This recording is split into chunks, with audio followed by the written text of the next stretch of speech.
Otoplasty, or ear pinning surgery, gently reshapes the outer ear so it sits in better proportion with the face. Otoplasty changes the shape, size, or position of the outer ear. It does not touch the ear canal, so hearing is not affected.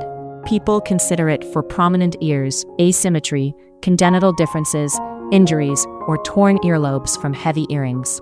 Surgeons typically operate on children from around age 5 or 6, once the ear cartilage has reached most of its adult size. Adults can have otoplasty at any age, provided general health is good and healing is not compromised by other conditions.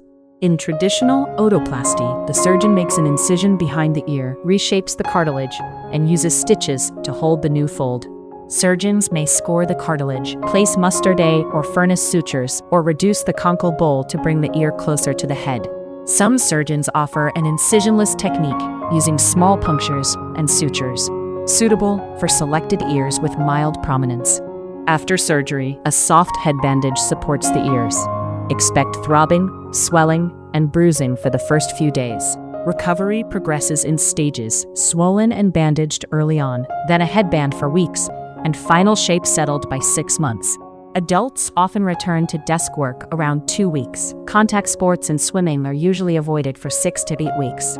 Risks include bleeding, infection, scarring, asymmetry, changes in sensation, or some return of ear position over time. Most people describe the change as subtle to others but meaningful to them. The ears simply stop drawing attention. Did you know? You can get this treatment abroad at the same quality you'd get in the US or Europe, for a fraction of the cost. Ginger Healthcare is one of the world's most trusted medical travel companies. It helps patients to find safe and affordable care in India, Thailand, Turkey, Singapore, Dubai, Malaysia, and more. Visit ginger.healthcare or check the description for details.